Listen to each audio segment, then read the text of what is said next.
One of the strategies of Satan when he wants to inoculate a certain type of demons in the life of a person is that he will deliberately induce a trauma, because traumas operate as doors of opportunity to inflict a spiritual transfer onto a person. By creating an emotional and psychological shock upon a person, that person will become vulnerable to a transfer of certain spirits in that sensitive moment.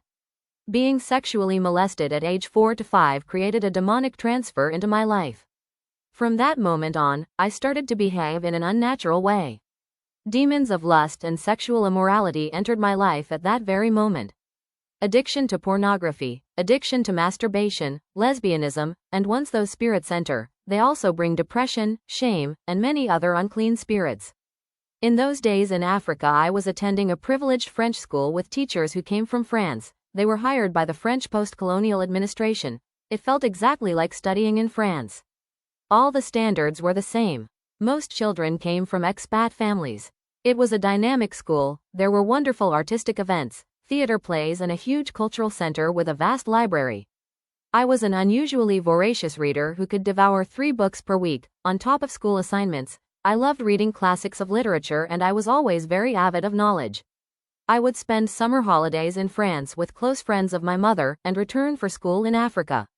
When I reached the age of 10, my mother suddenly became very close friends with the parents of classmates at the French school. They were a family of expats, and they were heavily involved in the world of Freemasonry.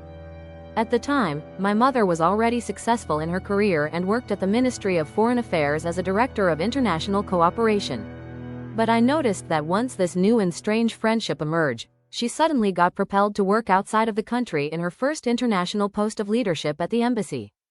Her new friends and their children, who were my classmates, became ever-present people in my childhood. I started joining them on vacations in France and America.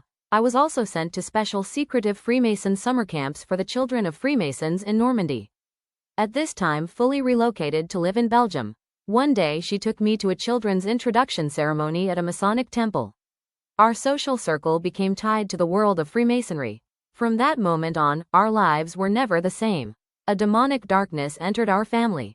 I always had a strong academic potential and a sharp creative mind, but I suddenly started to feel as if an invisible enemy was constantly fighting me in order to steal my mind and my intelligence, and use it as their own.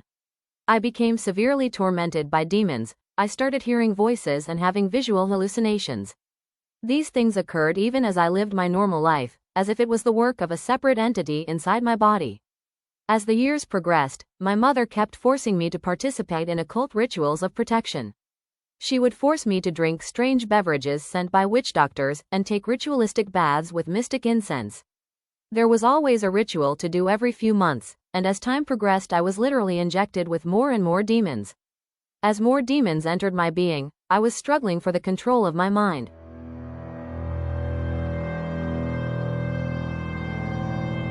I was diagnosed by psychiatrists as a bipolar and schizophrenic person. My mother also changed and became very dark in her personality.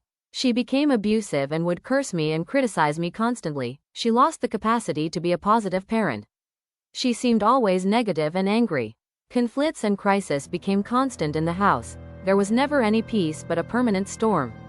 There were times when, in an angry outburst of abuse, my mother would suddenly throw me out of the house and push me away for weeks and months. At the age of 16, I attempted suicide in an attempt to cry for help, but the abuse continued. Satan had entered our home and the relationship became extremely toxic.